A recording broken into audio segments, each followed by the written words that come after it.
Hi all, வணக்கம் and welcome to கூக்லா life. இன்றைக்கி நான் உங்கள் கூட என்ன வீடியோ ஷேர் பண்ணிக்க போகிறேன்னா, புடவைக்கு சுங்கு வந்து எப்படி ரொம்ப சிம்பிளான முறையில் வைக்கிறது, அதுதான் உங்கள் கூட ஷேர் பண்ணிக்க போகிறேன். நம்ம புடவை சுங்கு வந்து இப்போ வந்து நிறைய பேர் வந்து அதை கட் பண்ணிவிட்டு இப்போ நம்ம ரெடிமேடாகவே விற்கிது, அதுதான் வாங்கி அட்டாச் பண்ணிடுறாங்க. பட் அப்படியே அட்டாச் பண்ணாலும் அது வந்து அவ்வளோ ஒரு அழகாக நம்மளுக்கு வந்து தெரிய மாட்டேது.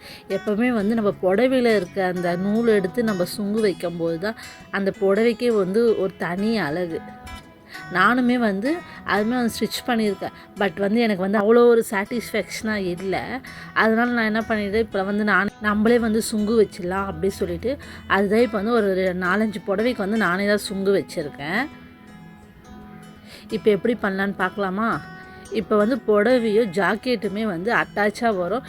நம்ம வந்து ஜாக்கெட் கட் பண்ணிட்டதுக்கப்புறம் இது மாதிரி துணி இருக்கும், நூல் நூலாக கொடுத்துருப்பாங்க, அங்கே தான் வந்து நம்ம சுங்கு வைக்கணும்.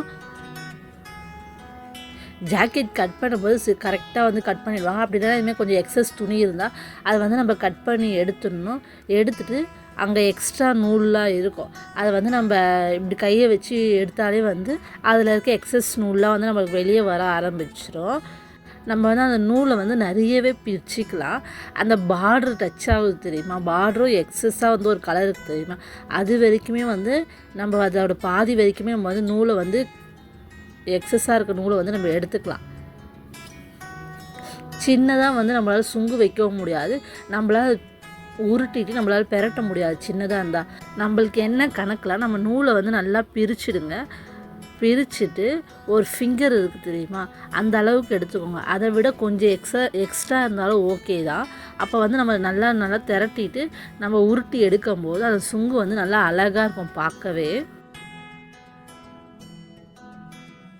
நம்மளால் வந்து கையில் வந்து அந்த நூலை வந்து எடுக்க முடியல. அதுமாதிரி ஒரு பெரிய சைஸ் ஊசி ஒன்று வச்சுருக்கோங்க, நம்ம கடையிலேயே வந்து கிடைக்கும், அதுமாதிரி கோணி தைக்கிற ஊசி அப்படின்னு.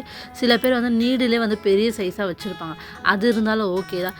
அந்த ஊசியில் வந்து நம்ம நூல் எடுக்கும்போது அது வந்து கொஞ்சம் சீக்கிரம் வரும், ரொம்ப க்ளீனாகவும் இருக்கும்.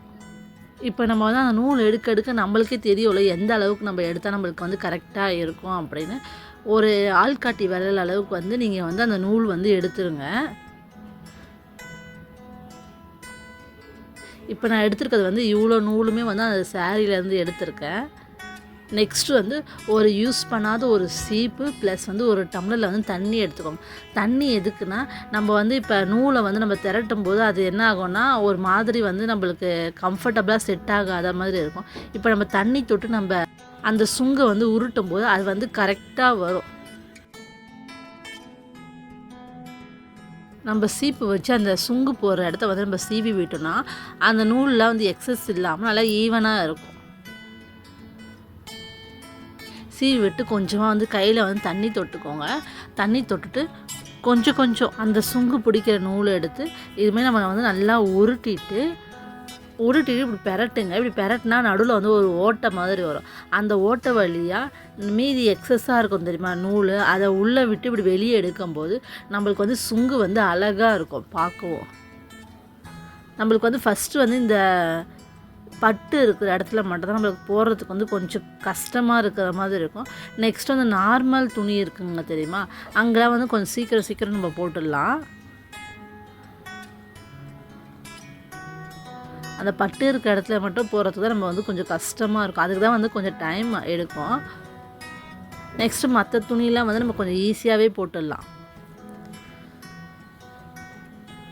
என்ன தான் வந்து நம்ம டிசைனாக வந்து நம்ம அந்த சுங்கு வச்சு நம்ம போட்டாலும் அது வந்து ஒரு இதுவாகவே இருக்காது பார்க்கறதுக்கு. அந்த புடவையிலேயே வர நூலை வச்சு நம்ம போடும்போது தான் அது வந்து பார்க்குறதுக்கு வந்து ரொம்ப அழகாக இருக்கும்.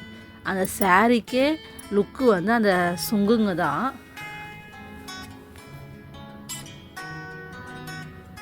நம்ம ஒரு 2-3 வாட்டி நம்ம போட்டோன்னா அதுக்கப்புறம் நம்மளுக்கு வந்து கொஞ்சம் ஈஸியாக தான் இருக்கும். நம்ம ஃபஸ்ட் டைம் ட்ரை பண்ணும்போது கொஞ்சம் கஷ்டமாக தான் இருக்கும்.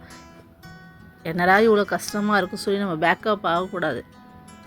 நம்ம அதாவது ட்ரை பண்ணிக்கிட்டே இருக்கலாம். ஒரு புடவைக்கு கஷ்டமாக இருக்கும், 2வது புடவைக்கு வந்து கொஞ்சம் ஈஸியாக இருக்கும், 3வது புடவை 4வது புடவைக்கெலாம் நம்ம வந்து அசால்ட்டாக போட்டுகிட்டே போயிடலாம். இந்த சுங்கு போடுறதுக்குமே வந்து எவ்வளோ கேட்குறாங்கன்னா 70 ரூபா 80 ரூபா 100 ரூபா அந்த ரேஞ்சில் கேட்குறாங்க. சில பேர்லாம் வந்து கரெக்டாக கேட்குறவங்களும் இருக்காங்க, சில பேர்லாம் வந்து அதிகமாக கேட்குறாங்க.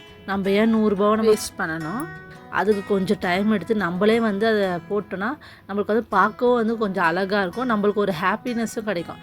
நம்ம புடவைக்கு நம்மளே வந்து சுங்கு போட்டிருக்கோம் அப்படின்னு.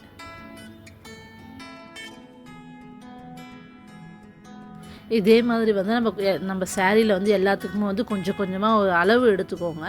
கொஞ்சம் கொஞ்சம் ஒரு இன்ச்சு தள்ளி தள்ளி நம்ம சுங்கு போட்டோம்னா நம்ம கரெக்டாக வரும், பார்க்கவும் கொஞ்சம் அழகாக இருக்கும்.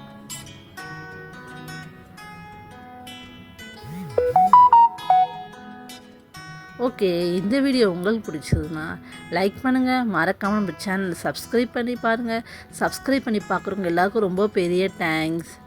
சப்ஸ்கிரைப் பண்ணாதவங்க மறந்துடாமல் சப்ஸ்கிரைப் பண்ணிக்கோங்க. ஓகே, நெக்ஸ்ட்டு இன்ட்ரெஸ்டிங்கான வீடியோவில் உங்களை மீட் பண்ணுறேன். இந்த சுங்கு எப்படி இருக்குன்னு நம்ம கமெண்ட்டில் சொல்லுங்கள். ஓகே, பாய், தேங்க்யூ.